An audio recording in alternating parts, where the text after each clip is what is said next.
All right, welcome everyone. Welcome to our first of this series. And tonight we're going to talk a little bit about, hey, I've lost my job. Now what's next? Brian, can you advance? And my name's Mel Mitchell. I'm your host. And also, even before we kind of jump into things and I introduce the panel, feel free to ask questions. If you don't want to use your mic, or if you can ask a question verbally, or you can drop it in chat. And Brian will also let us know if he sees it that way. But again, I wanted to say welcome to each of you, to everybody for joining. We're glad that you're here. And again, this is just one of the things that we want to help you grow in your career. And so again, my name is Mel Mitchell. I'm a talent development architect for Drive Influence. We're a leadership development company. So we focus on helping organizations solve their leadership challenges. And tonight we have a very distinguished panel made up of past NASB professional chairs / AE chairs, depending upon what time they came through. And so I'm going to ask each of them to introduce themselves. We're going to start with Dr. Keith Clinkscale. Well, good evening, NASB family. Hope everyone is doing well tonight. My name is Keith Clinkscale,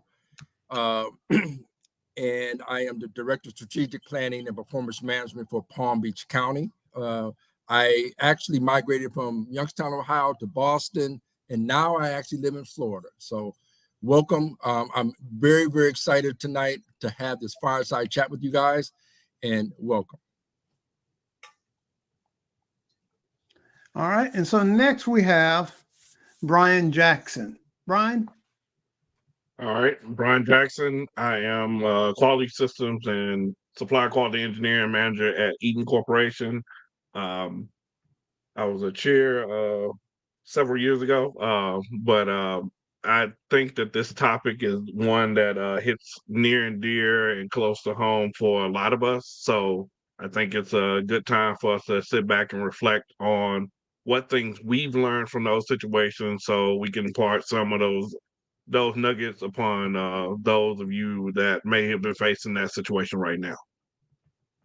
Cool. Thank you, Brian. Next, we have Dr. Mary McWilliams. Mary? Good evening, everyone.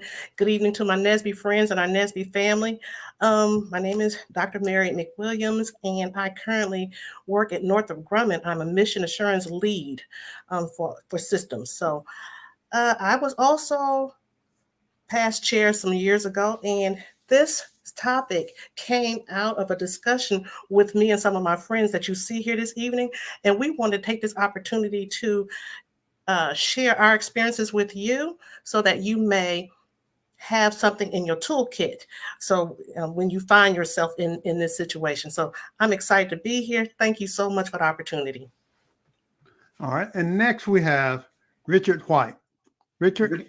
Good evening, NASB family. Again, I always cherish the opportunity to get with family and share things and have this kind of conversation. I'm Richard Z. White. I'm self-employed. So I'm a certified HANA consultant, servicing technology and infrastructure throughout companies in the U.S. All right, excellent, excellent. Again, welcome aboard. Looking forward to our conversation here. And Brian, can you advance the slide for me? All right, so one of the key things, and we see the news all the time, but as I was looking today, one of the U.S. Bureau of Labor said there's 6.3 million unemployed people in the United States, which is a lot of folks, right? They say 3.7, and just from looking at the numbers, African Americans, we are always impacted by layoffs, by reductions of forces, changes to the organization, to your organization, those types of things. And so we want to, this is just kind of like just setting the groundwork or the foundation for what we're going to discuss a little bit today. Brian? And so one of the other things I want you to think about, oftentimes we think, when it comes to not having a job, the only way that happens is when you're laid off or you're fired, but that's really not the only way it happens. A lot of times you can be, you can experience a form of a job loss due to a department reorganizations, reorgs. If we're all in the room, I'll raise my hand and say, hey, how many of y'all ever experienced a reorg? You know, I think some companies just do it as a hobby. Like, hey, let's move everybody around this week and everybody's gotten comfortable. Or a change in company direction.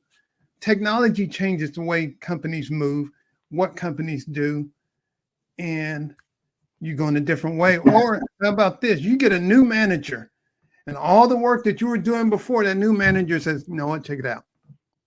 I don't want you to focus on that anymore. I want you to do something else. And when that happens, even though you might still be employed, you're feeling a job loss. Why? Because you were doing what you were loving to do, the thing that got you excited about coming in. And oftentimes when these changes occur, they're not going to consult with you. They're not going to ask you anything. You're just going to come to work and they're going to take everybody into a conference room and say, hey, check it out. We want to let y'all know that X is going down and your job now is different. And so we're going to talk about that journey and what it feels like and all the things that you might feel and what you need to do to make it through this experience. Brian? And so tonight, our focus areas, it's going to kind of like 4 different parts. We're going to talk a little bit about the emotional impact of a job loss because it's not ever talked about. Most of the time we just say, hey, update your LinkedIn profile, keep it moving. But there's some emotional things that you go through. Also managing the impact to your family, right? The board here, the group, everybody here has a family. You too might also have a family, or even if you're just a family of one living by yourself, it still impacts the greater family, right? Might be your family across the country or wherever, but they also feel your pain, right? The next thing is finding your next option and also creating your own options, Brian? So first, let's talk a little bit about emotional impact of job loss. And so in my research, Brian, go ahead. Just like job loss is oftentimes very similar to grief. And so when it occurs, a lot of times you'll experience these 7 different emotions, right? Shock and denial, anger and frustration, fear and anxiety, sadness and grief. And then you start to move into self-reflection, acceptance and adjustment. Before you say, okay, this is where I'm at. I got to find another gig, right? Rebuilding and moving on. And so a lot of times these emotions occur and you might not know why, like, why am I going through all of this? Why, first you're shocked, you're going home. You're like, man, I can't believe they let me go. And then like 2 days later, you are pissed off. Oh, I'm sorry. Can I say that? But you might be feeling that type of emotion. And I imagine some of the folks on the panel tonight have felt that, right? And then sadness and anxiety. I remember someone I knew, their manager left and they got a horrible manager. And they went through these things right here, and sadness and grief and anger and all of those different items. And so let's just spend a little bit of time right now talking about the emotional stages of job loss, of just the impact of it. And then we'll move into the impact of your family and so forth. And so this again is a conversation. I'm going to ask different folks and they'll build upon different questions and so forth. And if you have a question, again, either drop it in chat or, you can ask it out loud. So I'll go ahead and start with ladies first. Mary, so you and I have had a lot of conversations over the years, and you were also my chair-elect back in the day. And so in your career, curious, what was it like? Because I know you've been impacted once or twice due to, being laid off or something like that. When you think about it emotionally, what are some of the things that you experienced? Okay, so actually, I was thinking about this, and it happened in 3 different phases of my life. The first time I was in my 20s, right? Single, no kids. And the first, when I didn't understand what was happening, because we were always taught that if you do your work, keep your head down, do a good job, you're good. But then we got the announcement And we were just actually, next thing you know, security's coming to escort you out. You didn't even see it coming. So that was first thing. And then, you're trying to figure out, what did I do wrong? Why me? And then trying to figure out what's next. And then trying to figure out, okay, how is this unemployment going to work? Because people have a misunderstanding that your unemployment, everybody gets the top dollar. That's a falsehood. That's a whole falsehood. So now you got a car note, student loan, and your rent. Like I said, I was in my 20s, single, no children, right? So that was the first one. And then the second time it happened, I was in my 30s, married but no kids.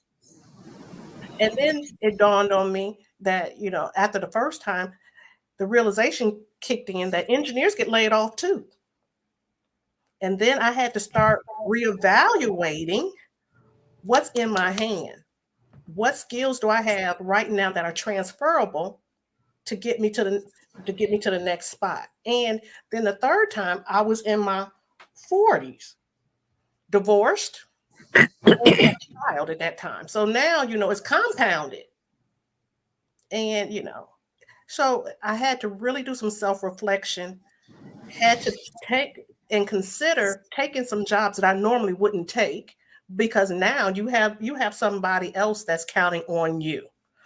And so it was a very humbling experience in a number of different ways. And so I ended up getting very creative and doing a number of things, like being an adjunct professor.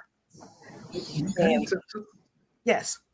So Mary, if I'm here listening to you correctly, every major stage of your life, you've experienced it. When you're single, when you're married without kids, when you're divorced with the kid, you've experienced it multiple times. So the truth of the matter is, at no time period are we ever safe while working for somebody. Not at all. Yeah. And Brian, would you like to chime in on this a little bit too? Yeah, I'll chime in from a different perspective. I will chime in from this perspective of when you're the cause of you losing your job, and also when you're not the cause of you losing your job. So one situation, going in, making mistakes in corporate America, there are these unwritten rules that a lot of people don't talk about, that you cross one and next thing you know, you're out the door. And when you know that you made that mistake and you have a child at home, you have a family at home, and you have individuals that are depending on you, it strikes a different chord. There's one chord when, why me? It's another chord when it's your fault. And going into that mode of self-reflection of what things prompted me to make the mistake that I made, what things can I do better? What now, when I have another opportunity, how do I preface the loss from this job and transition to a new job? And then also, what things can I do during this transitional period to grow myself, not only personally, because there's a rebuilding of yourself when you are the cause of you losing your job, and there's another one around building your skill sets. So basically, sometimes those losses are a blessing in disguise, because one of my losses happened when my daughter was going into high school.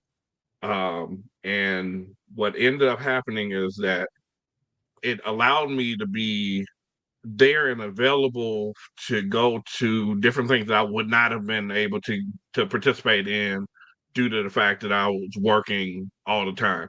So that part was the benefit, and cherish those things. But also it gave me an opportunity to retool and build some skill sets that I didn't have, and sharpen my toolbox, so that when I went back into the market, I used that time productively and didn't just sit there and feel sorry for myself.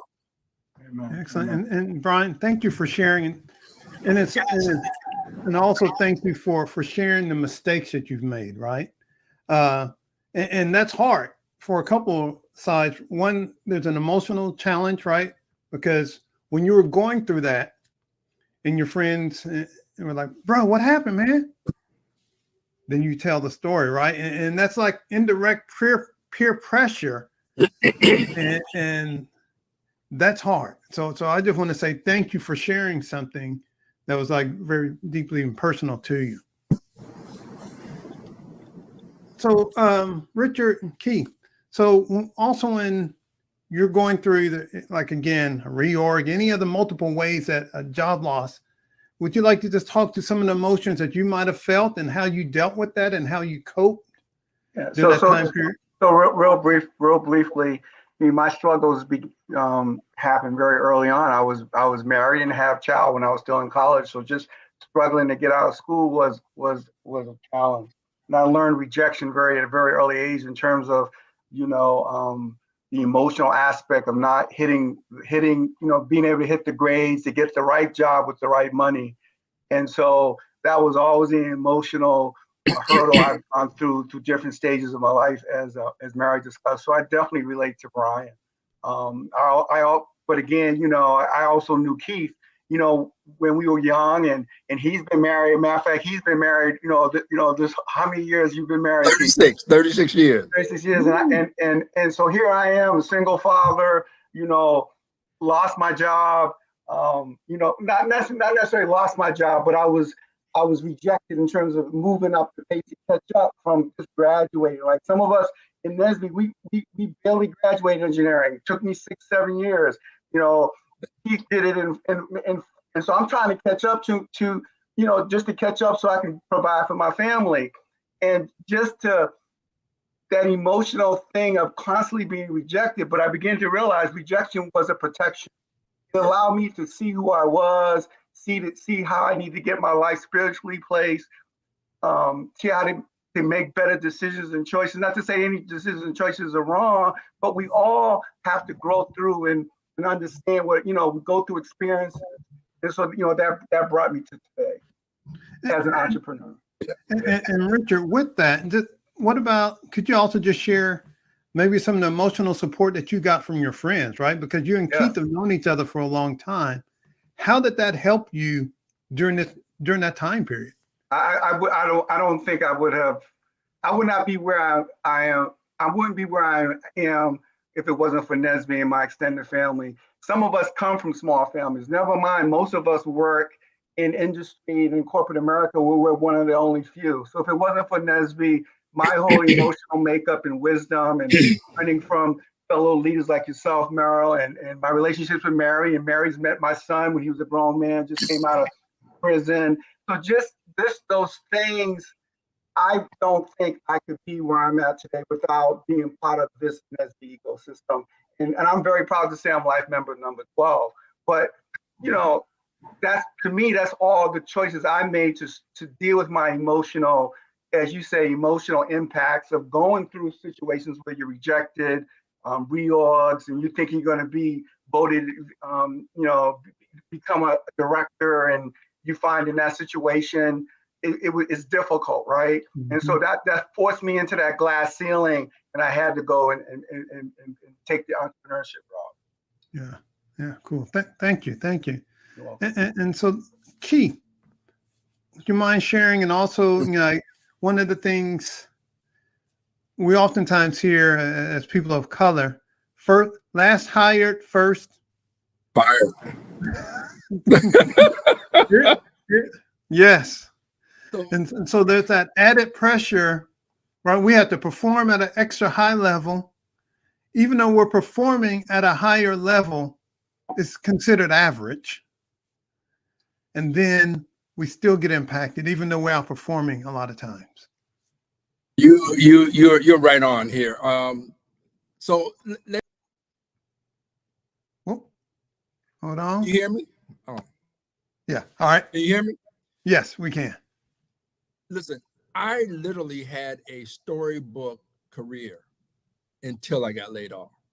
Mm-hmm. I would invite all of the listeners to go and get the book Rich Dad, Poor Dad, because after this happened, I started to educate my kids. Rich Dad, Poor Dad, because I went to Boston University. That's where I met Rich. Rich and I were both in Nesby right there in Massachusetts.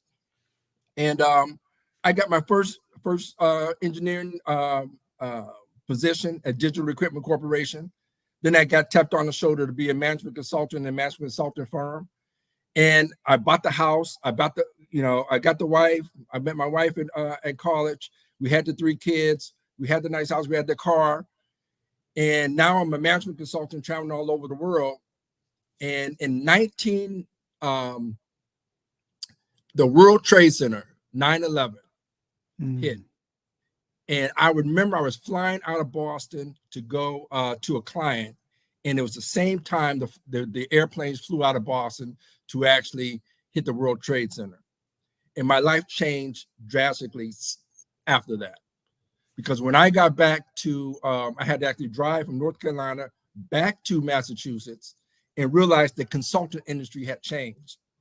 Because most of the consultants always fly.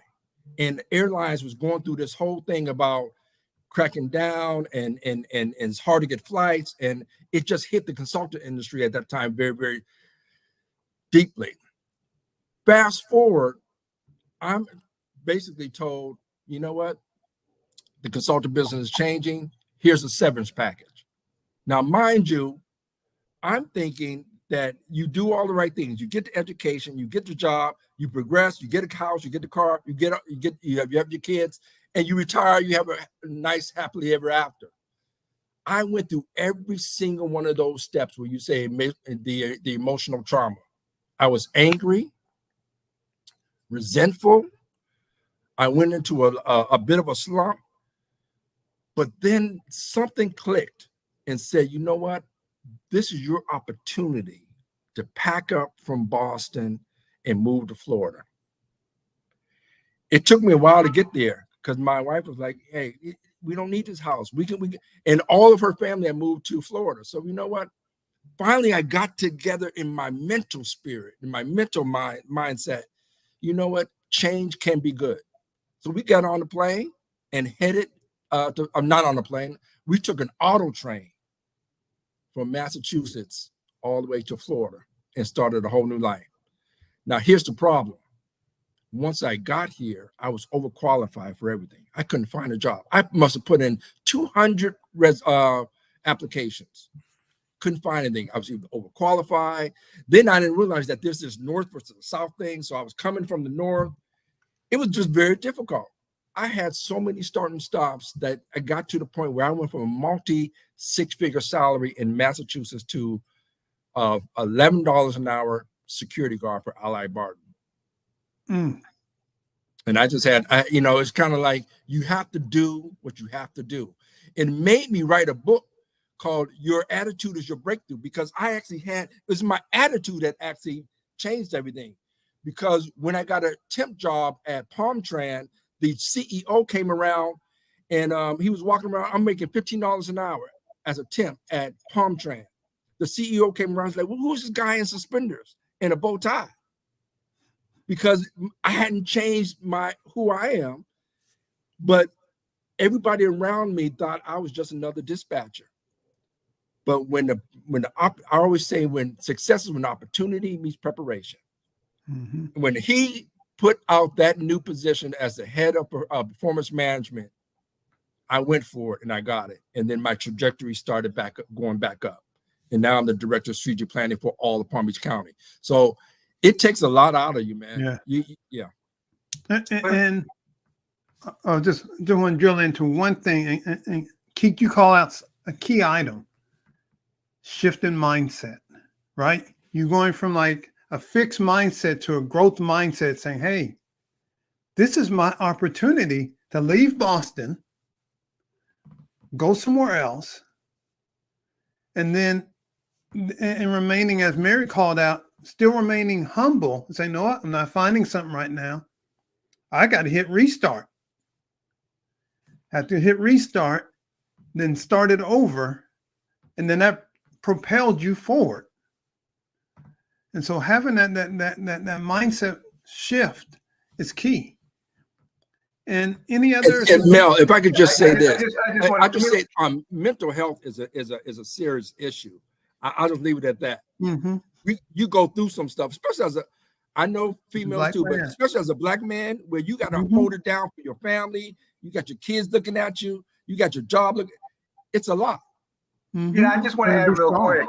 I just want to add real quick. And this is where the Nesby family ecosystem becomes a real play, because I knew Keith's wife before they were married, right? And so your significant others, your inner circle, your children, like my son, my daughter, they look up to me. I can go through some challenges because they say, well, Richard has this support system, has this network of people, and if I have to make a tough choice, you know, there's some strength in the relationships that I have that they go with the flow. They're like, whatever it takes, because I know you're going to come through, because you come through for so many people. Excellent, excellent. And so since we're talking about family, let's go ahead and shift a little bit, just talking about the impact of family, right? So Keith talked about the impact of family, and let's dive a little bit more deeply into that from a couple of different directions, right? And so one, you know, Keith talked about staying strong for the family, but let's also perhaps look at it from both ways, right? Have any of you ever had your spouse to be laid off and supporting them? Because go ahead, Mary. Yes, Talk about that a little bit. so I'm just going to tell you, this is the real. When my husband lost his job, it took an emotional toll on him, but it also added additional stress to the household, because what we also understand is that men are identified by their jobs, right, and their roles. And so when he feel like he could support the family, then I had to do a number of things, right, to reassure him that it wasn't his fault, it's the economy, but this is what we're doing now. So taking the engineering skills, I said, give me your resume, right? So we had to do a deep dive on his resume. And did it get tough? Yes, because I started asking those probing questions, right, to see what other skills he had. And so the beautiful thing was we ended up losing our jobs at the same time once. He had 3 job offers in a week because I retooled his resume. And I was still out there waiting on mine, right? So my whole, now look, I got a whole high A personality too, right? But he got his job first. And even now that we're divorced, we still laugh about that.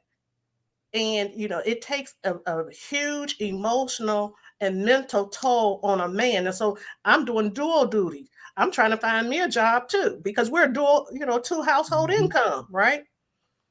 So yeah, I've lived it. And so even now, you know, we're sensitive to the fact, and thank you, Dr. Keith, for even bringing this up, mental health, because nobody was talking about the mental health aspects and the stressors on your mental capacities when this happens to you, because you don't know from one day to the next what's going to happen next. And now you got a family, a +1 to figure out, are we going to, you know, repo man coming? Are we going to be put out? But the blessing was we didn't experience any of that. But what we had to do was, you know, and he used to laugh at me all the time about saying this, I didn't want to be house poor and I didn't want to be car poor. For that very reason, because if one of us lost our jobs, somebody else need to be able to pick up and make the mortgage, right? And make the car notes. So it's stressful, but I tell you, you have to keep the main thing. And it's not personal, and you have to go insular and look where your support system is. And I can tell you from having the Nesby relationships, I was making phone calls on his behalf, because when my husband wins, I win. Boom. Yes. And so just to emphasize what Mary's saying, this going out to all my brothers out there. Brothers, take the help. It's okay. It's okay. You ain't giving up none of your manhood, no, none of that. You're actually showing how strong you are when you allow somebody to help you. We've all probably been in the gym at one point in time and you put too much weight on the bar. And that bar come down, you're like, oh Lord, I can't get it off.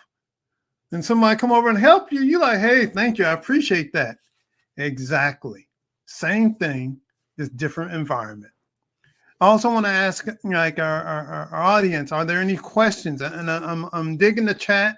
You know, y'all are definitely chiming in. Many of y'all experience, job loss and going through it right now at this point in time also. And so, I appreciate everybody, but if you have a question, just let us know and we'll keep diving into things. And so also I'm going to ask the brother, so when you went through this, how did your spouse or significant other or other family members also help you? How did you lean on them? And what worked really well for you? So let me lean in on this one. So the first loss I had was because I had a kid in college, new job, moved to Indianapolis away from all family, in the process of building a house. Like literally just closed the contract, house starting to be built. And 1 month in, job gone. And similar to what Keith said, is that sometimes you take that job that you never thought you would take. And it was one of those things where I had to do something. So in the transition time of that situation, what I ended up doing, because I helped my father build houses, I actually was able to be around the house as it was being built to actually be able to provide some insight there, but then realize, hey, this house is going up regardless of what. So I got to get back to work. So at that time, I think my ex-wife was working at Radio Shack. And I was like, you know what? Got to do something different. Went to retail. Took a job at Radio Shack as an assistant manager for 3 months until I got back into corporate America.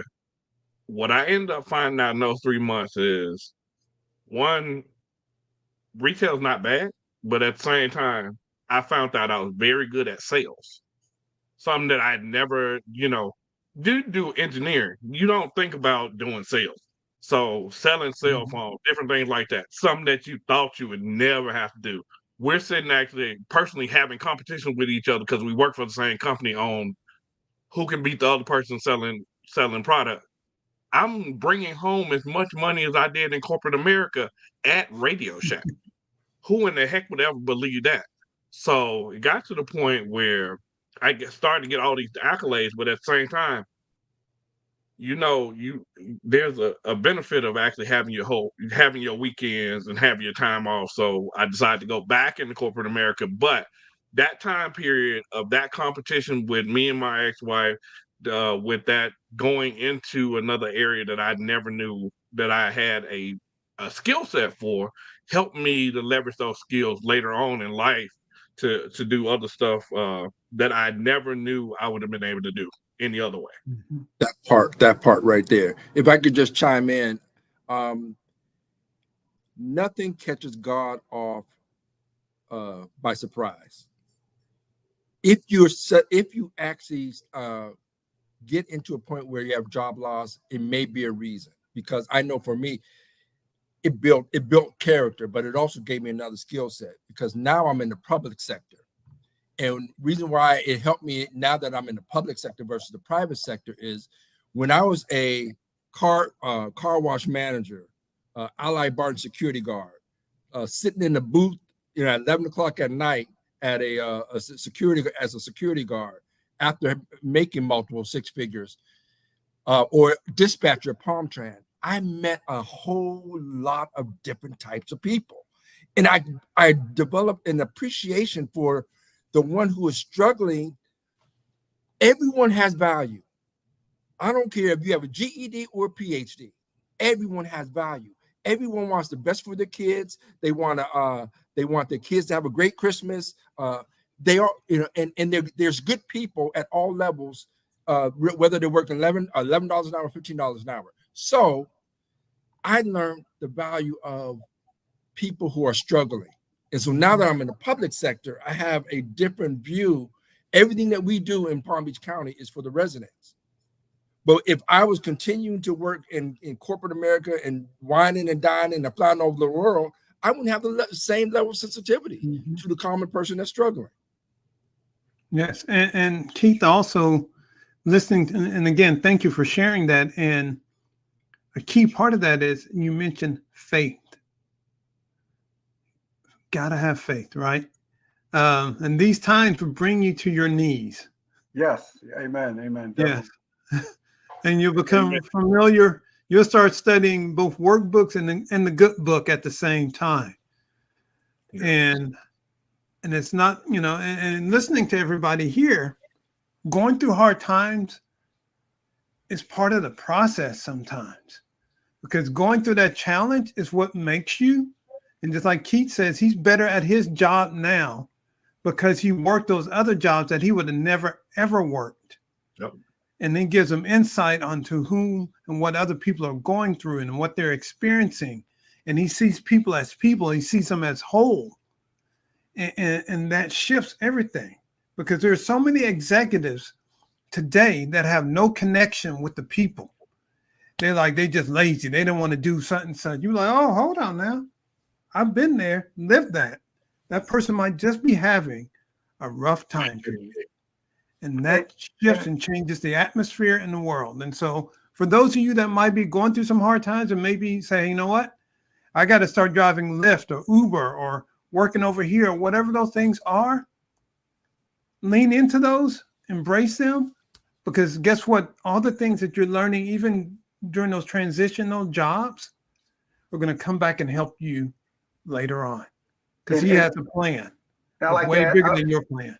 And I like to Amen. add, again, and again, everyone, as you go through that job loss, understand that it's going to end. If we all went through that, right? We all went, as those of us on this call, but that allows us to continually push forward. And when you push forward and continually go, and we're all witness to that. You know what I mean? You have making sure that we do it together. We're connected. We reach out to one another, and that helps with the process of understanding what your purpose is.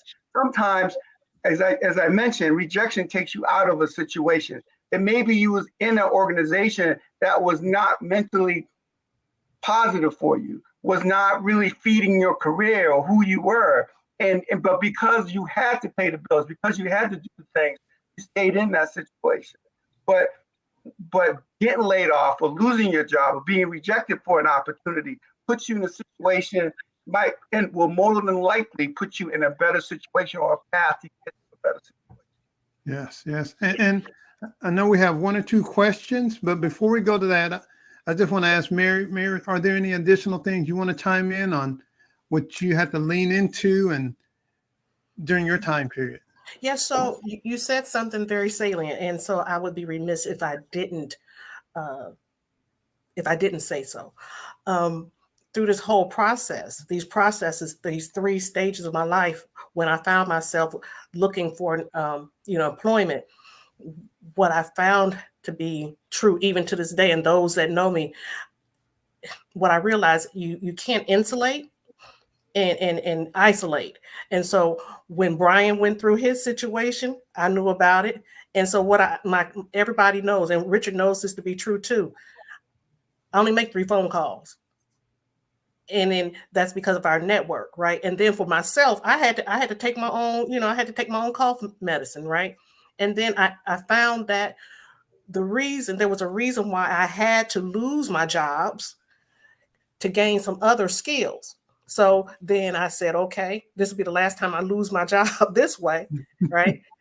But the Lord has something else in store for me to do. And I just had to be obedient to that. So now, I'm Reverend Doctor, but my other friends and all my friends know that that was part of the path. So now I can say, as a divorced woman, this is what I did. And, these I might not look like it, but there's still some things that I had to do to continue to prosper. And so it's a process, right? But we have to always remember to look at what's in your hand. And my son's godmother to this day, and Ashton was a toddler. I got a baby now, and I'm newly divorced, and I'm trying to figure out what's the next step because I got this baby now. And she said, "What's in your hand?" The Lord says for me to tell you what's in your hand. What skills do you have? And I sat there and looked at her like she was real crazy. But the fact of the matter is that we had additional skills that I hadn't even thought about, right? that to this day has leveraged itself into other opportunities. Mhm. But it comes from that place of serving first. So out of your stuff, you end up serving and ministering to others before you even get your stuff, right? Mhm. So that's what I wanted to share. That's what I learned out of all of this. It goes forward. Yes, yes, and Mary, I agree with everybody that's on here, right? And a lot of times, what we experience is not just for us, just like you say, is so that we can encourage somebody else, help somebody else when they're going through that, and and and you'll be amazed of what just a word of encouragement can do for a person. Because part of it is you saying, "Hey, I see you, I recognize you. If you need a word, if you need just a moment to talk, to vent, somebody to sit in the well with you, I got you." Yeah. And just knowing that you have somebody, like I was in the training today, and they're talking about how so many folks feel isolated today. Even in a crowded room, you can feel alone because everybody's on their devices and stuff. But when you reach out and you see somebody struggling and you help them, they're no longer alone. They know that, hey, you know what?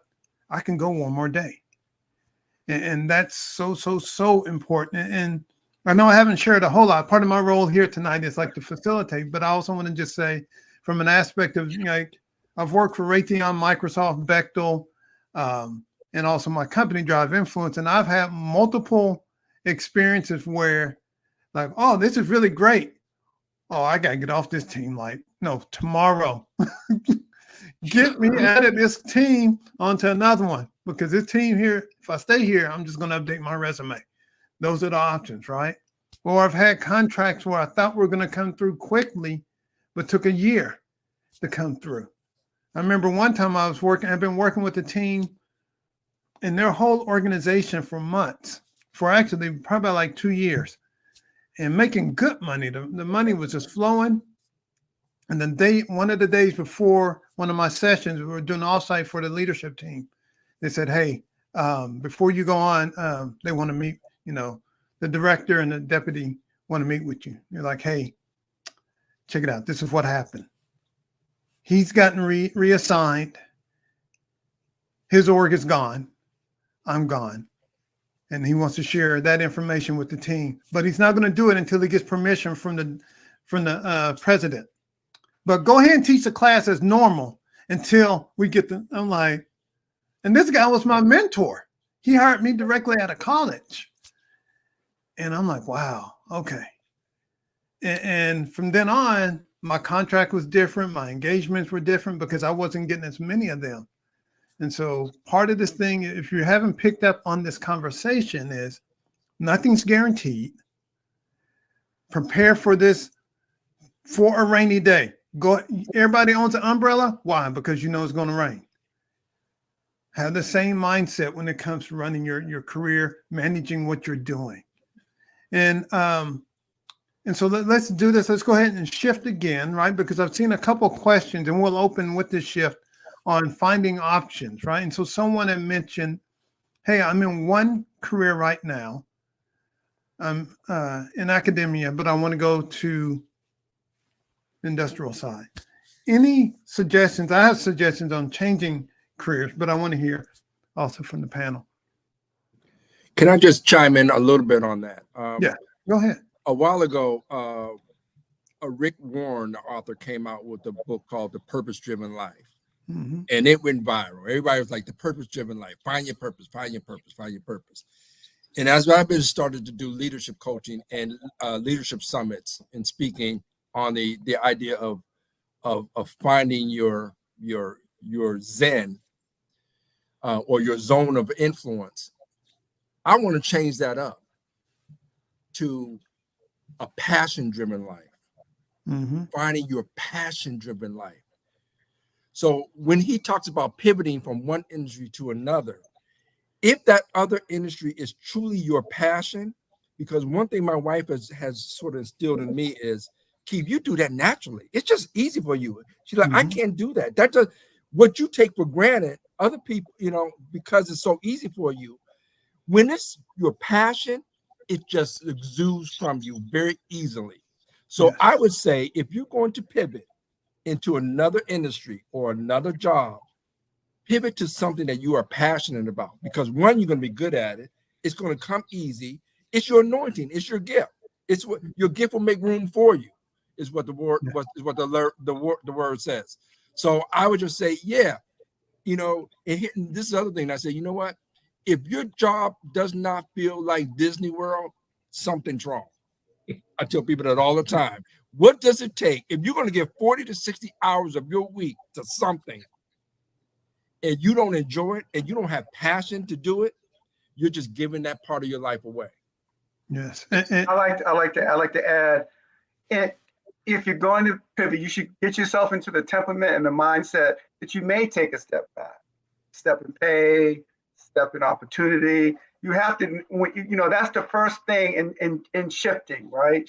Shifting, in this case, going to different. You may be in a situation where you have to be open to just temp work in the industry or in the passion you're seeking, and be open for all of that, even to, as you've heard, working for free.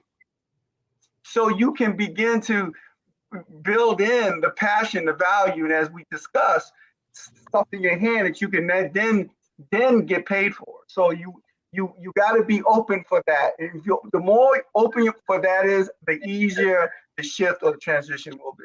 Yes.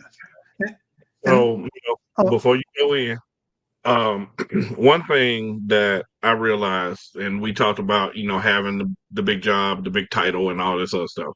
So I remember when I was leaving Connecticut, and I was the VP and director of quality for Colt Firearms, and I realized that job had to be the most stressful thing I ever had in my life. I remember we talked about mental health. I remember going to my therapist and having a heart-to-heart conversation, and the words that came out of her mouth is, you need to quit this job or you're going to quit your life, because what you're facing and going through on a day-to-day basis and what you're up against is not worth your life.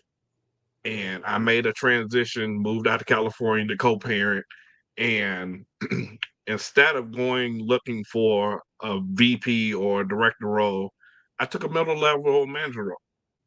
Moved back into what I can do naturally. I do quality systems. Quality systems, I have my second degree in it, and it's something that just comes second nature.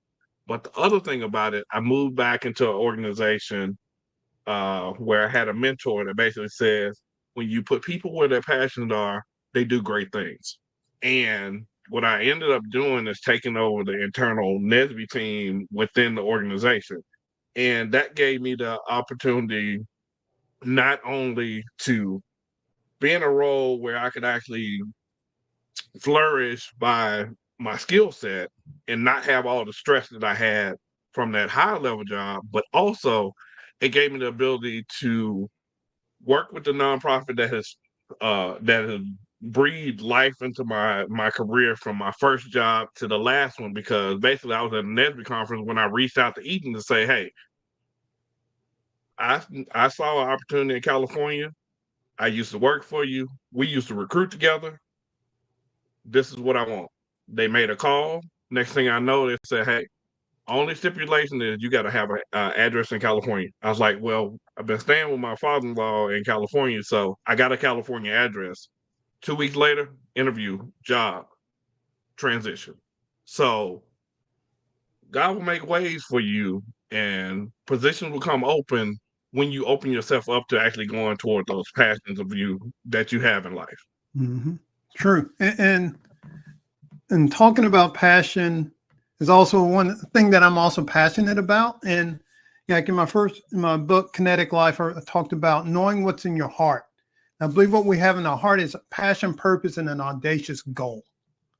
Right. And so for those of you that might be thinking about and saying, what am I passionate about? I encourage you to take some time, create a list, 15, 20 things that you're passionate about.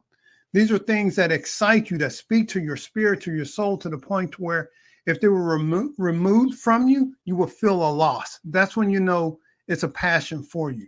Write down, create that list. Then take a moment, look at that list and say, what are some common themes in there? right? Does it show that, hey, you know what? I like creating. I like leading. I like influencing. I like doing, right? And look at what those different themes are. Then go from there to say, hey, how can I use my skills, my purpose, and those types of things to make a dent? Why do you believe you've been given those skills? Now to help you understand your purpose, your why. And then after you get those two parts, create an audacious goal. What is that dent that you want to make in the universe with your passion, your purpose, those audacious skills that you've been given in life? What is that dent? Because you know what, all the folks here on this panel, we have audacious goals. We might not be, we can't do all our goals in our current job. It takes multiple places, right? It takes working in community. It takes doing things with the family. It takes, you know, having multiple different types of jobs to execute on that big plan.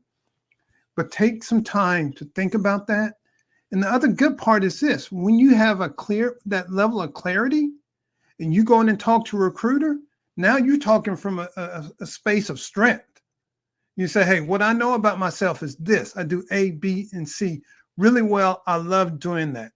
I know that you have a role that is right for me. And so when you understand your purpose, then find a career, then find a job. So many times we try to find a job and then find a career to go with it, but we never know what our purpose is. When you know your purpose, you have clarity. You can move and walk in a different way. So I just want to encourage you to take time to think, reflect upon your next step, next move. And when you have that clarity, you'll move even stronger. Sorry if I jumped on a soapbox for a moment, but this is what I love to do, right? I think my purpose is to help people, teams, and organizations. We see your passion coming out, Mel. Yeah. Yes, this is what I love to do. I do want everyone in the audience to understand that we're here because we've been through it, but we've all succeeded. It wasn't for Mary, it wasn't for my other Nesby friends. My children are succeeding. They're I'm happy. What some of my goals was, I want my children to be successful. I want my children to have a better life. And I see all those things happening. And so, but part of that is the journey, as we've discussed. It's a process. So what you heard, especially what you just recently heard, you have to be open. You have to be willing to shift. You can't isolate yourself. Don't just have one person, because that one person is only one perspective of what you may be going through. Mm-hmm. Try to expand that circle of people, like at least 3. I agree with Mary. At least 3 people that you confide in the worst situation. Try to give you 3 perspectives or 3 life experiences where you can relate and say, okay, I'm gonna go that way. I'm going to do that. And so we've all kind of done that. And the Nesby, as Brian talked about, the Nesby ecosystem is right on point with that. Mm-hmm. So you can't go wrong.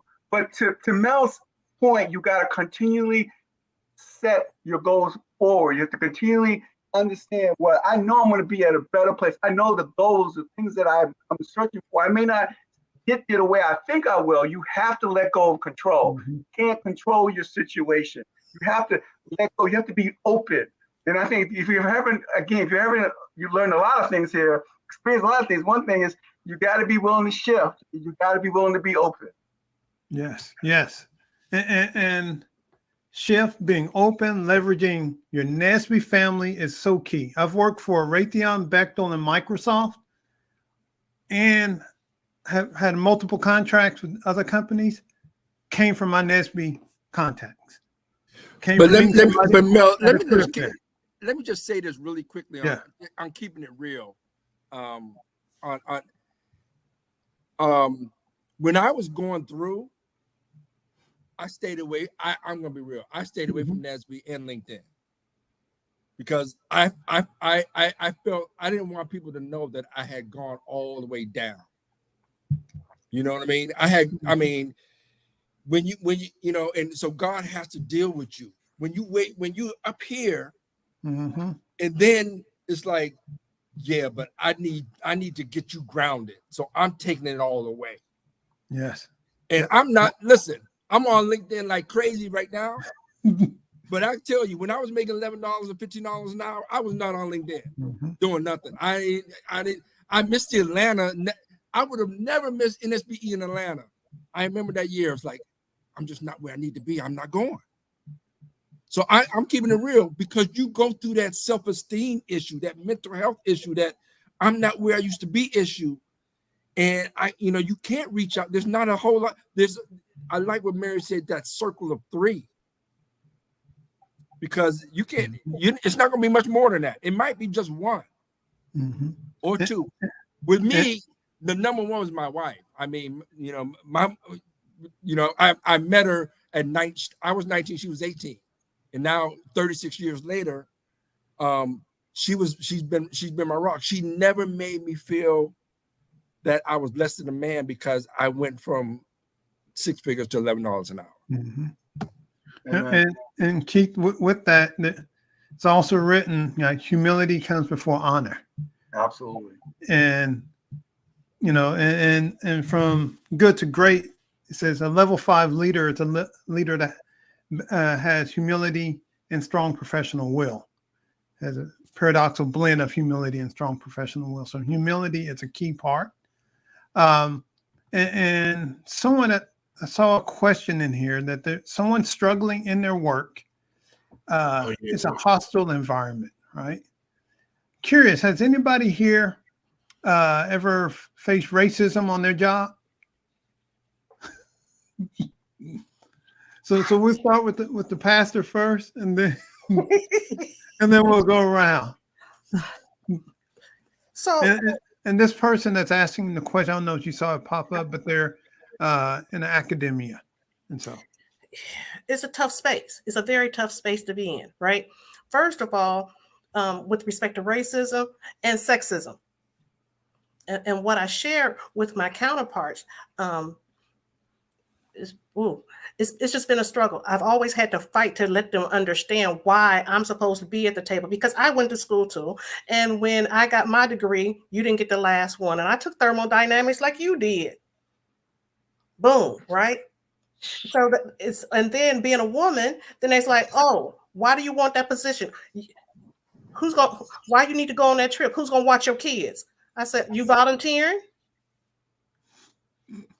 Right? And so then you have the sexual bias going on. So then I had to go to the manager and let them know that I don't ever want to be approached this way again, because you don't ask any of the guys on the team who's going to watch their kids when we go on a business trip. So don't ever do that to me again. So you have to be very cognizant of the fight that you're fighting, right?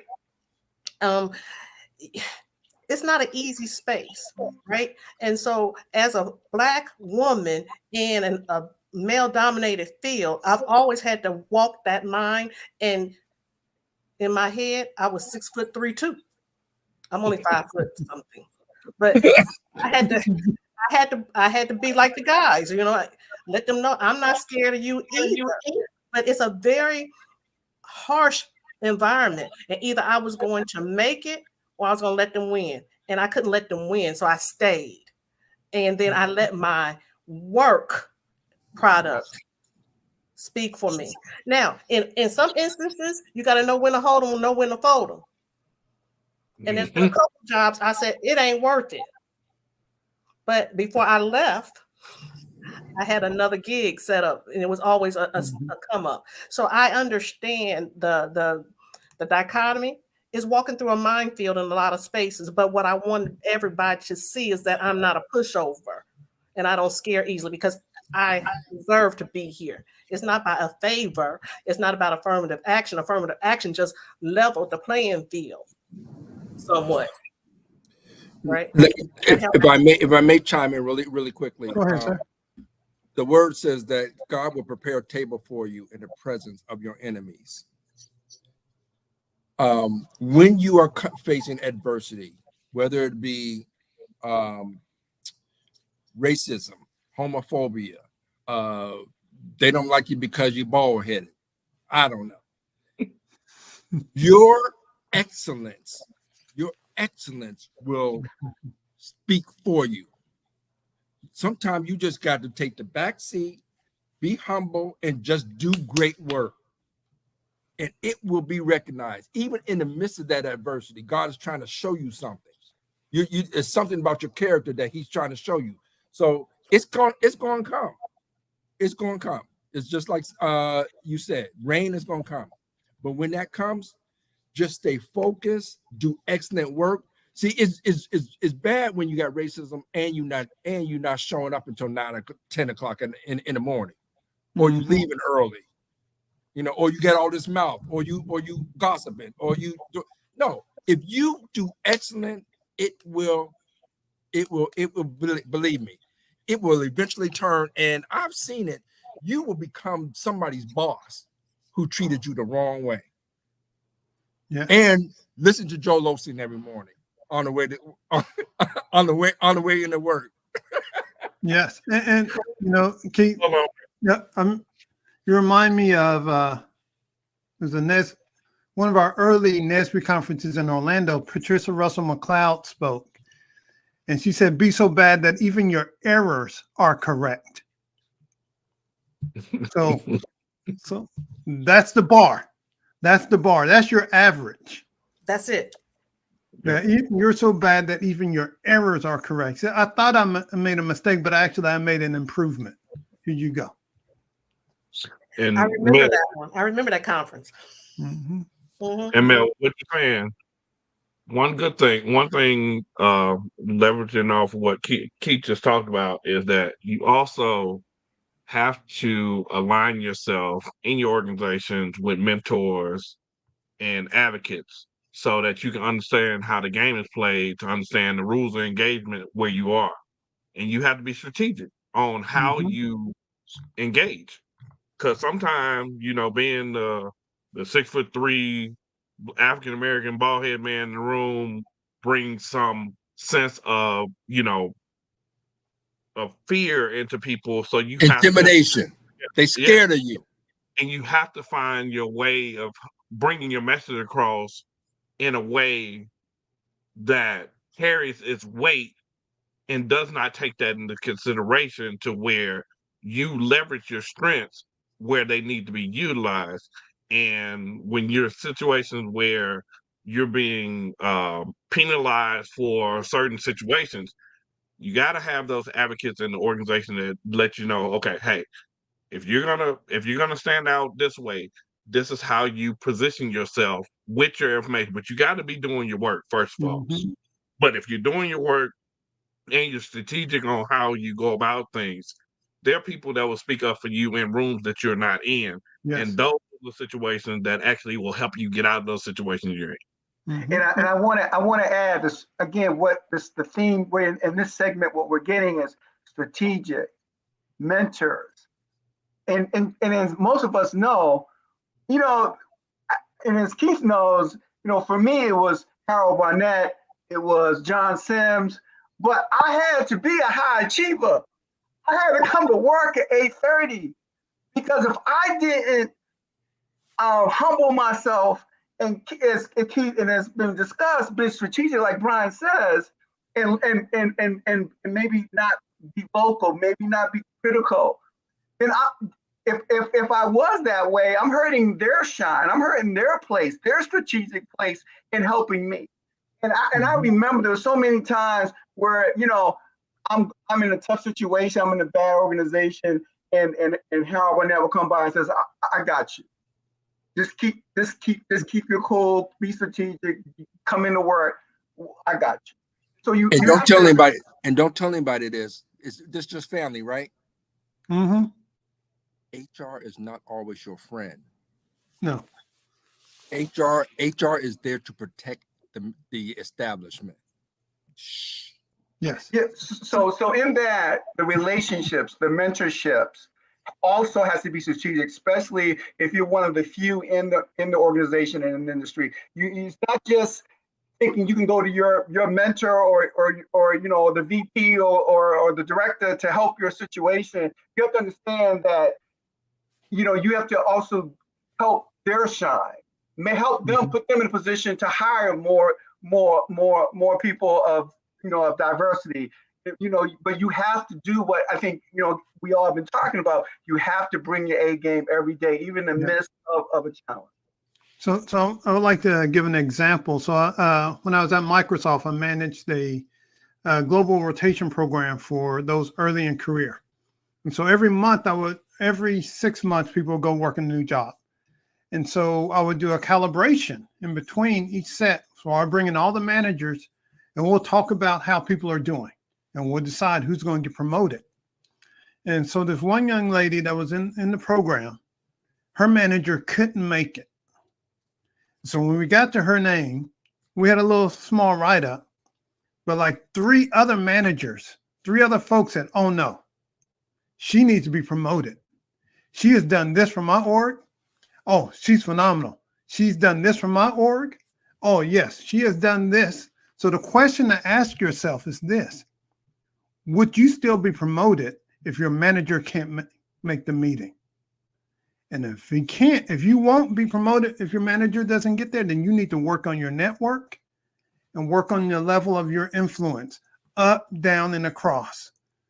Because if you're doing what's on whatever your job description is, that's the contract and that's average. You should not be promoted for doing average work, whatever is written down. If you go to Starbucks and you say, hey, I want a tall soy hot chocolate, they give you a tall soy hot chocolate. Really? Should that person get a promotion? Should you give a real big tip? Really, that's what you ordered.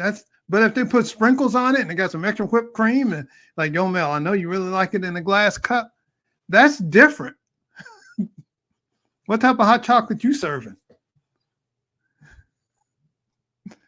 So I'm sorry, I'm starting to have fun here. Also. No, that's good, Mel. That's good.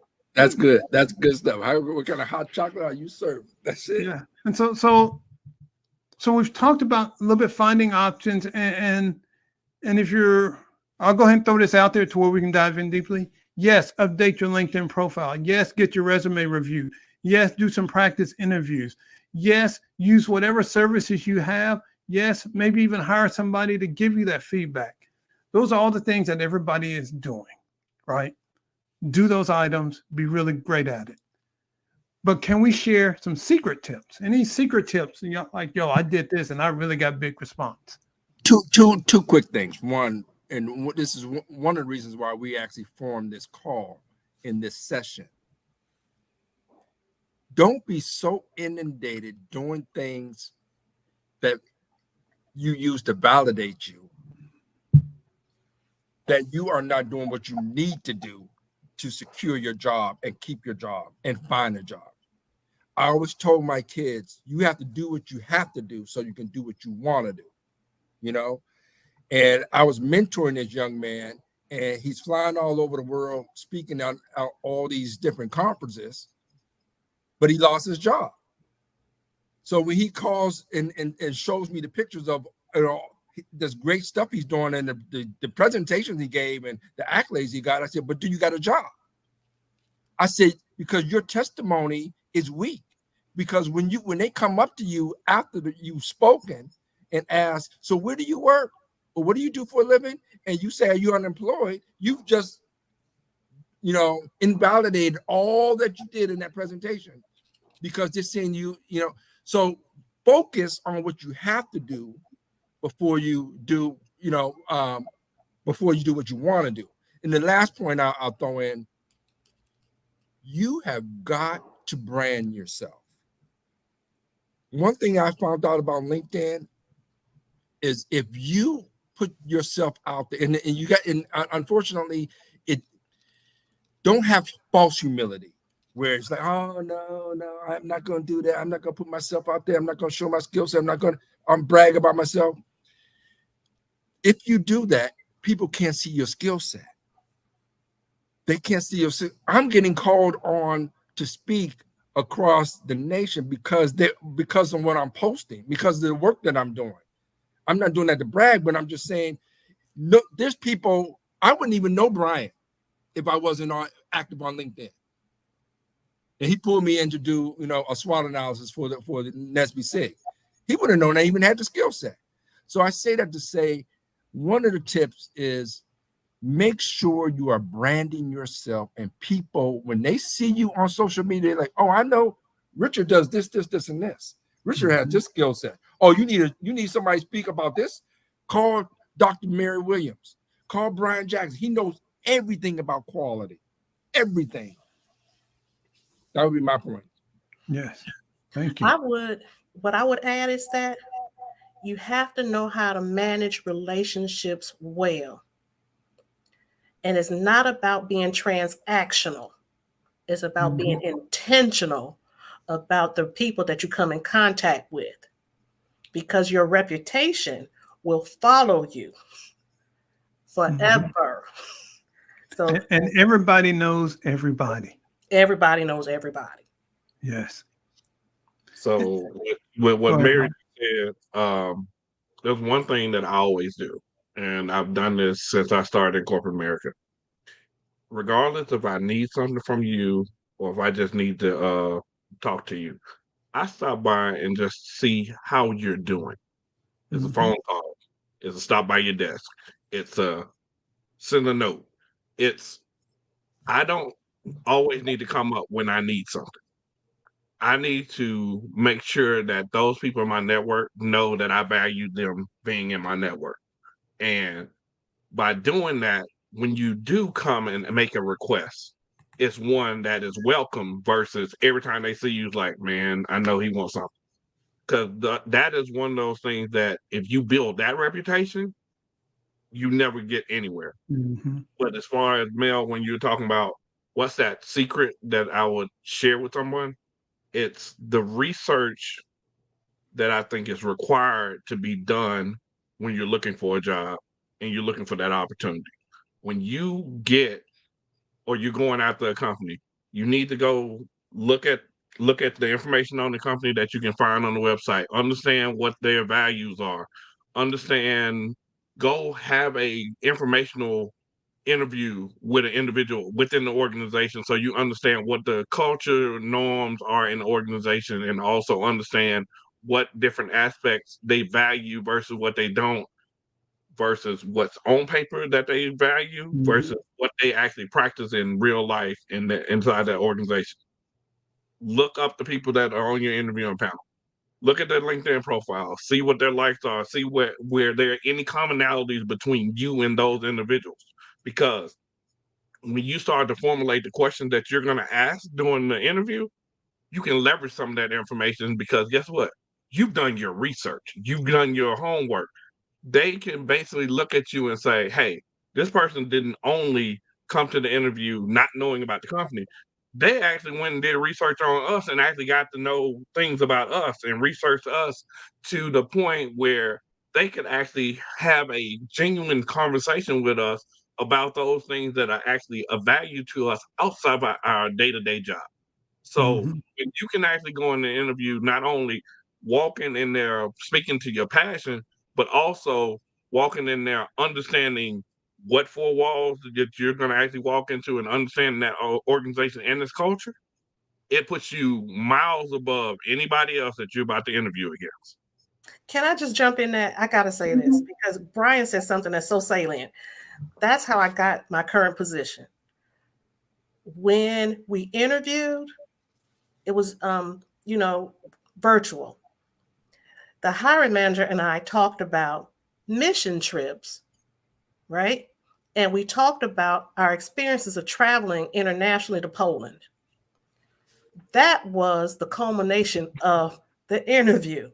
And when his team members got on the call, we just had a very high level conversation, because the hiring manager said, oh, Mir and I, we've already had a conversation. I found out everything I need to know. I'm done here. And it was based upon our mission work in Cuba and our international travel in Poland. And he said he got everything he needed to find out if I was right for the position. And I started in May. Boom. Relationships. Yes. Brand. And I don't want to get into the AI aspect of it, but understand that our contemporaries and our counterparts want to know the person that we are. So your LinkedIn, to what Keith said, your Facebook, those things. Like my clients have access. They look, I know they do. And so you have to have faith in who you are. You have to have faith in your brand. And you have to be genuine. And you can only be genuine if you're passionate and you have a purpose about the career you want, what you want to do, and you have to start out with that. Yes. And you always will have someone in NSBE to affirm, validate, and guide you. Yes. And Richard, That's my secret. so But y'all stole all my other secrets. So Richard, I got another question for you, and we're going to shift into our kind of like our last topic area in the last couple of minutes here. And so we talked about normal options, right? Going into another company. But Richard, your career path is a little bit different. So could you share some insight on how to develop or make their own options? Yes. So I hit the glass ceiling. During that time, they were Black managers, right? But there were very few Black technical managers, that were very technically strong. So I'm very technically strong in IT. And so I kind of hit the glass ceiling where they really didn't want to bring me in the room because I could probably do their work, but I can also manage them. Back in the day, they didn't mind someone who weren't excellent in the technology that they were into. So they allowed you to manage because they didn't feel like that you totally had autonomy in the direction of the organization. So but for me, I had to realize that I needed to, be independent and work for myself. And so, I always recommend dice.com. And I started just, it's a great contracting, self-employed site I would go to. And I just started putting in the things that I was good at. And that allowed me to kind of open up. And of course, you got to have a little bit of understanding that the contract might, and I think it was one of the questions is you on a contract, you have to kind of be able to live with the fact that contract is not forever. But at the same point, you realize that I needed to shift. I needed to be open. I needed to be humble. I needed to understand my purpose and what was best for me. So, and I've been independent. I've worked on contracts. I've had people work with me on contracts over, 20 some odd years. And that is what worked for me. You know what I'm saying? You kind of get it, right? Did I answer your question, Meryl? I just want Yeah. And part of that is, so Richard created his own path. In today's world, you can create your own path. Exactly. There's a lot of opportunities there, but you got to keep your eyes open for them and prepare for them. And one thing I will say is if you're starting your own gig, it's really good if you can deal with ambiguity. Because it ain't going to be like you can read a book on how to start a company, and that's going to really help you to set up the right type of account. And is it an LLC versus an S corp? But a lot of those other things aren't all written down in the same spot, and you're going to have to go with the flow, trust your gut, and pray a lot, and then also have a strong network, as we've also talked about here. Just a quick point on that. One, both Mary and Richard said relationships. And I tell the story all the time where Richard, I don't know if you remember Ralph Gillespie, who was the plant manager of in Boston. Yes. But when I was 20, I had my first job, and when you first have your first job, you want to make an impact. You walk in, get like gangbusters trying to solve all the problems. And he called me in his office. He said, "Keith, I just want you to slow your roll. He said, take a step back. He said, listen, R comes before I. I'm like, what do you mean, sir? He said, R comes before I. Relationships before issue. Before you go trying to solve problems and walk in somebody's office and tell them what they're doing wrong or build a rapport, a relationship with. You guys ever try to get advice from somebody that you have no relationship with? Mm-hmm. It might be good. It might be good advice, but you in one ear right out the other. I don't know there's no relationship. And when I moved to Florida, I tell the story all the time. Everybody, I'm like, coming from the Northeast where everybody's barbecuing and there's great relationships and all that. So I come down here, I'm looking for that. But I got hit up and I'm like, oh, somebody's reaching out. They want to go to lunch. Primerica, Legal Shield, Mary Kay, you name it. And I'm thinking, I'm like, before you even get to know me, you trying to sell me something, put me in your triple marketing scheme. That don't work with me. So please, build. My tip is build a relationship before you try to address an issue or try to ask somebody for a job or to ask their help and advice. Yes, I agree. And that is so true. And again, that is so true, because that is exactly the journey, especially in NSB family. You're gonna meet someone, build that relationship. That person could be a Brian Jackson. That person could be a Mel Mitchell. Mm-hmm. And as you begin to build relationships within our organization in NSB, try to follow that R before the I. And I guarantee you're gonna get fed with not just skills, but with emotional equity. And that emotional equity will help you when you are by yourself. Yeah. So I'm stealing the mic from Mel right quick. Mel, you talked about the fact that we talked about entrepreneurs and everything, but you're one yourself and you're working in your area of passion. So talk to the group around how you take that passion that you have and develop it into what you've developed over these last couple of years with your organization. All right, cool. Thank you for a question. All right, so I still love technology and I love leadership development, right? So I'm a nerd in two categories. So you can't see my books, but in my office here, I have like 3 bookshelves. So I'm always studying, always reading, ton of different things, nerding out in different areas. And the way that I see leadership books and the core items in there, I see those things as equations, right? Good to great. They have equations in there on how to lead teams, how to solve problems, right? And so that's one part of it. But the other part is also been attending training, various, like I'm certified in Tiny Habits, helping people build habits so they can be successful. And for example, I took the training like 2 years ago. And then they're saying, oh, we have a contract with Thrive, Ariana Huffington's company. Would you like to be a coach for multiple companies? I'm like, okay, cool. So then I ended up coaching people like Paramount and Publicis and a couple other companies that I would never had that opportunity, but I had to spend time continue to pour into myself and being around other folks that know what I do. I also, another friend of mine, we had done some work at AWS coaching some of their senior leaders. And she was like, hey, Mel, there's this CIO. He's African-American. I think you'll be a good coach for him. I'm like, cool, right? And so there's so many different blessings that just come about, but part of it is still staying in the game, learning continuously.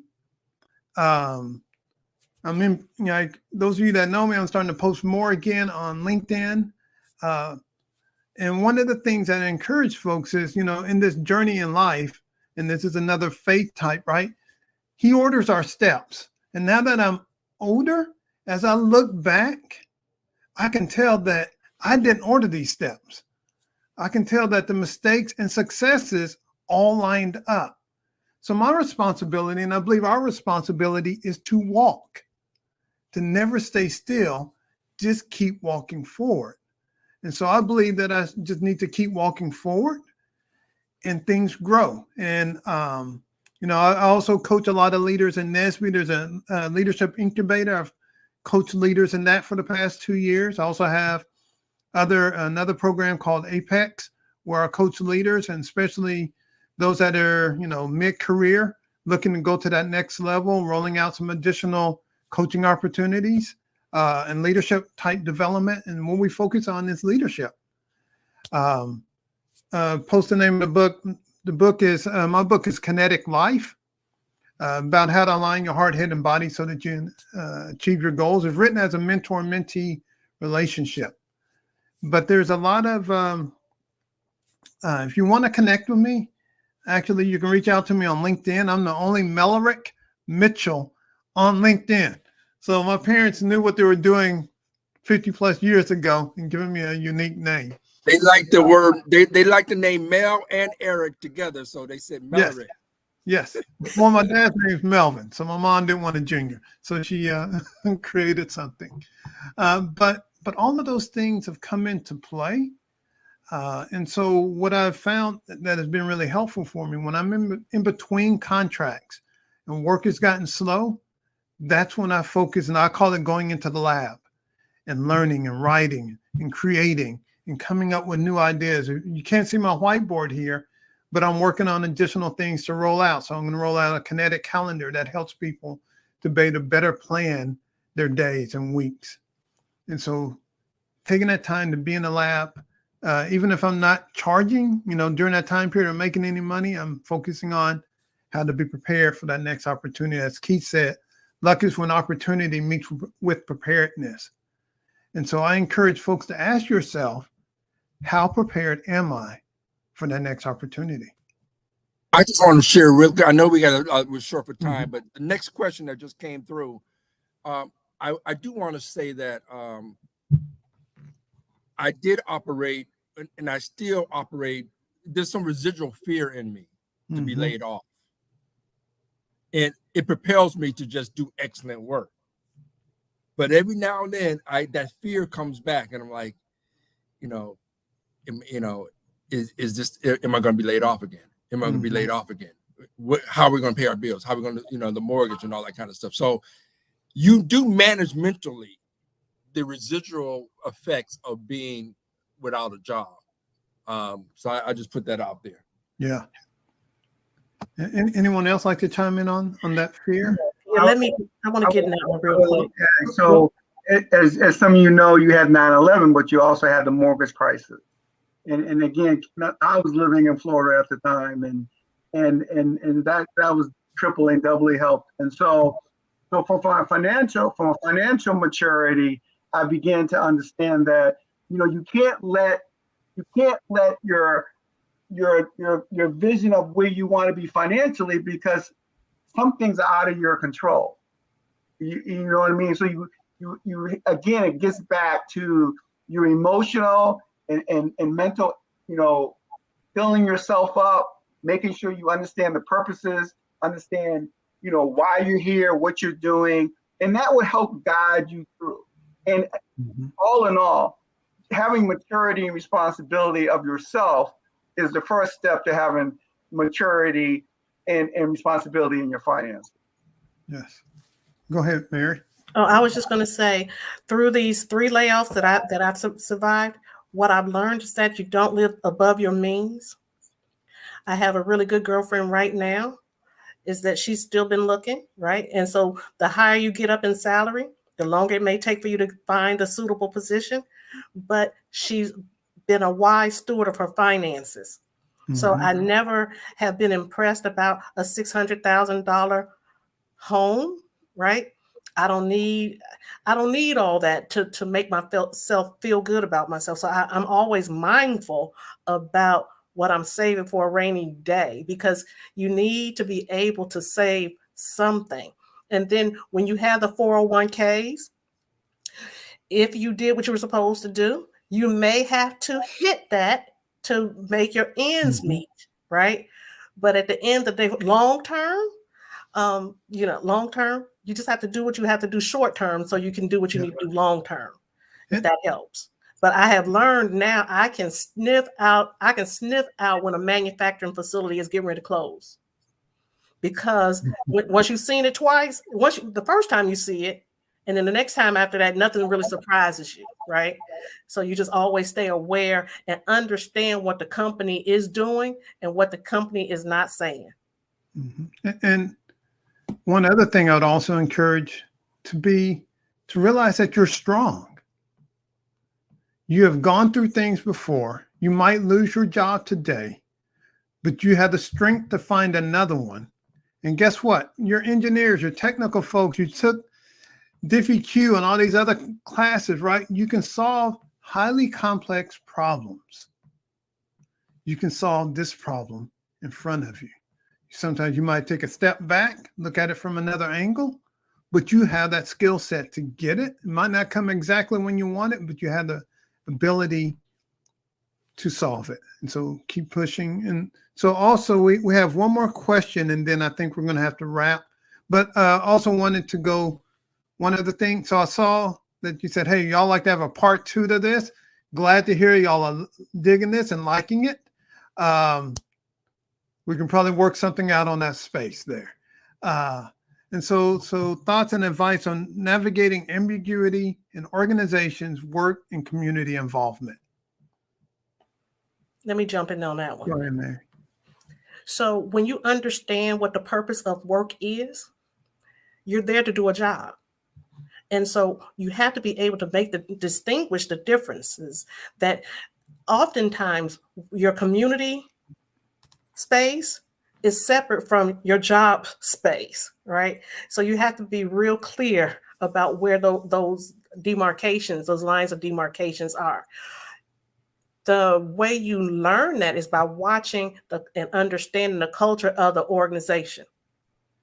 Mm-hmm. If the culture of the organization is not community focused, then guess what? When you at that job, your focus is not your community stuff, right? Your focus is the job stuff. Keep the main thing the main thing. Mm-hmm. And then the other part of that is, so there's a balance, because not all companies are interested in building up the community.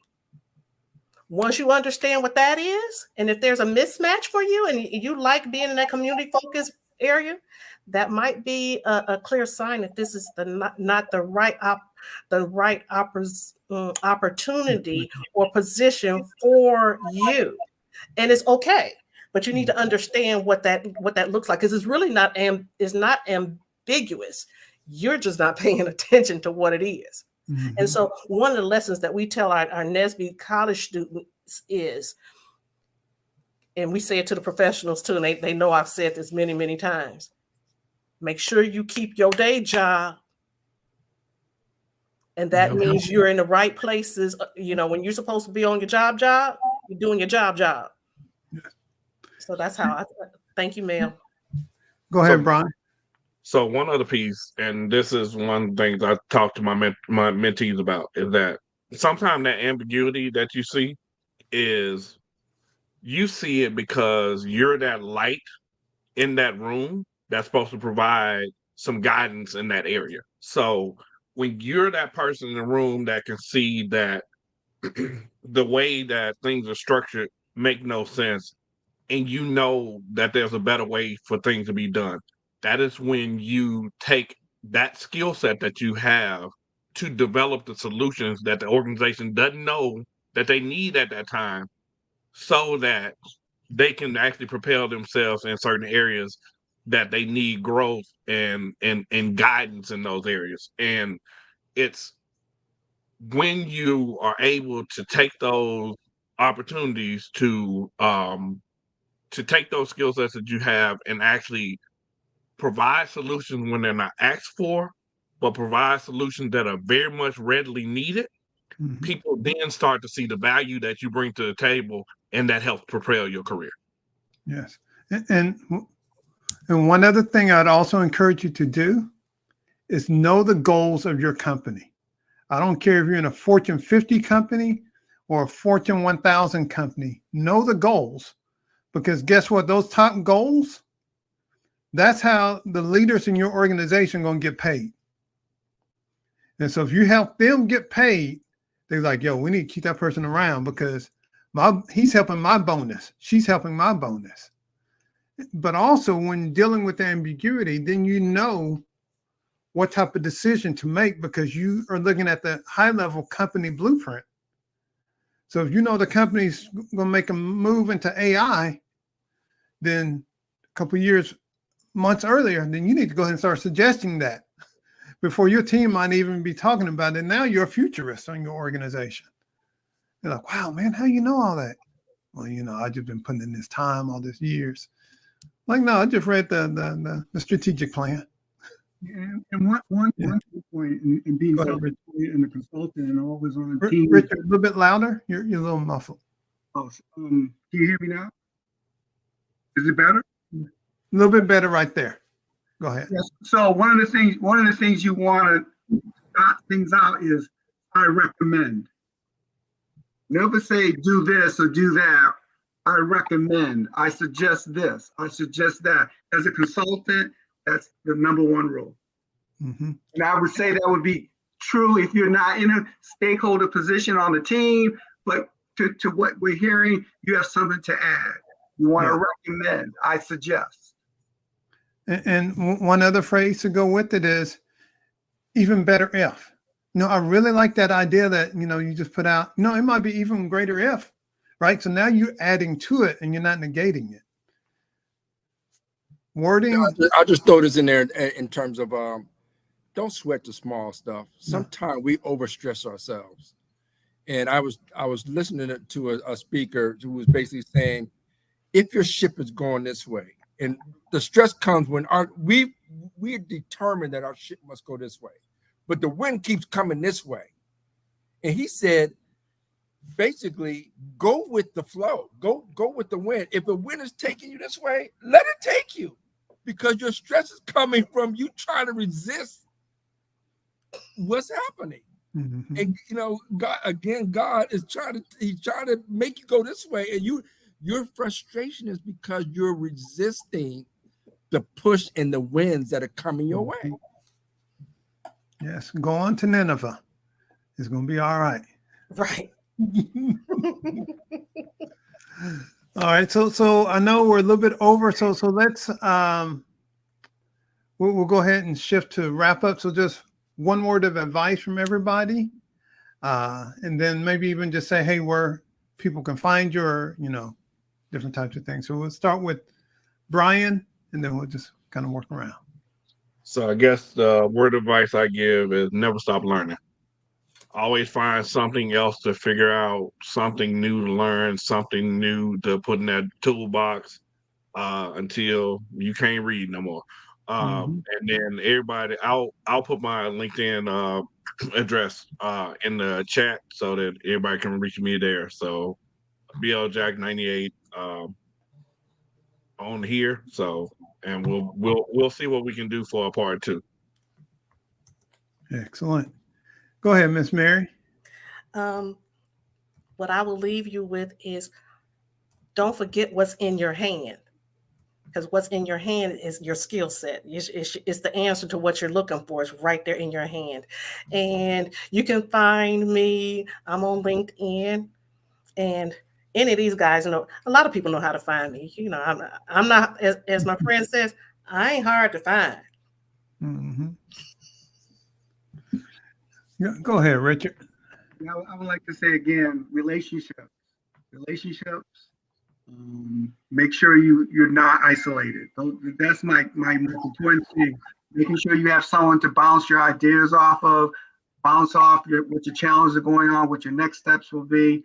I would definitely really understand that you get where you need to go when you're able to reach out and share what you're going through. And to Mel's point, there's only one Richard Z. White. You can reach me on LinkedIn. Just put that in. Very cool. Go ahead, King.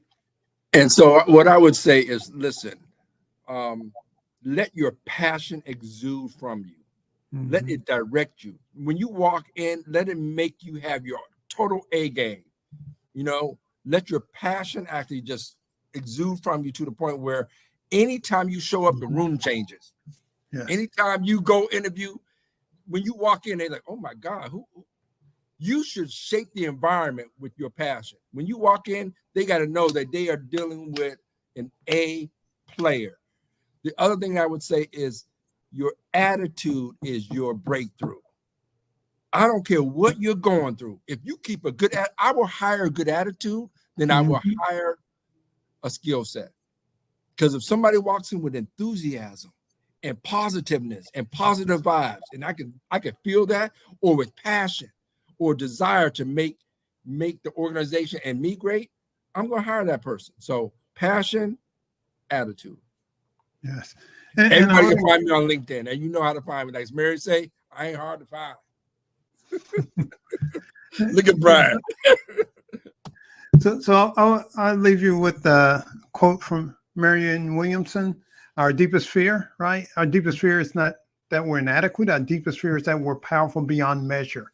It is our light, not our darkness, that most frightens us. Man, all of you have light within you. Shine.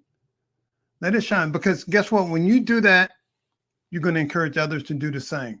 So if you like felt this synergy on this board here, on this group, why? Because when Brian started shining, Mary was shining, Keith was shining, Richard was shining, when we just kept shining, we weren't trying to outshine each other.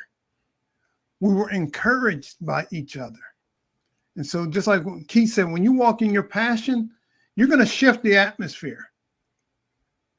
And so walk with some folks that you're shifting together, but realize you got that power, you got that strength, and walk in. And we're going to work hard to get you another experience like this. If you liked it, please comment on the various pages so therefore we can also see. And other people can say, oh man, I missed such and such, right? Reach out to all of us on LinkedIn. We'll be more than happy to connect. Have a wonderful holiday. Enjoy Christmas. Be safe. Be present with your family when you're with them. The phone, looking at, if you pick up your phone, it has to be to take a picture. Okay? That's it. If you're in the room, take a picture, put the phone back in your pocket. But be present with them. Enjoy. Be safe. Thank you again. Thank you to the entire panel here. Thank you, Brian, for running a lot of the groundwork to make this happen. Thanks, NSBE Professionals, for advertising. And thank you to all of you for being present and part of the program tonight. Y'all have a great evening. Thanks. No, Thank you, guys. everyone.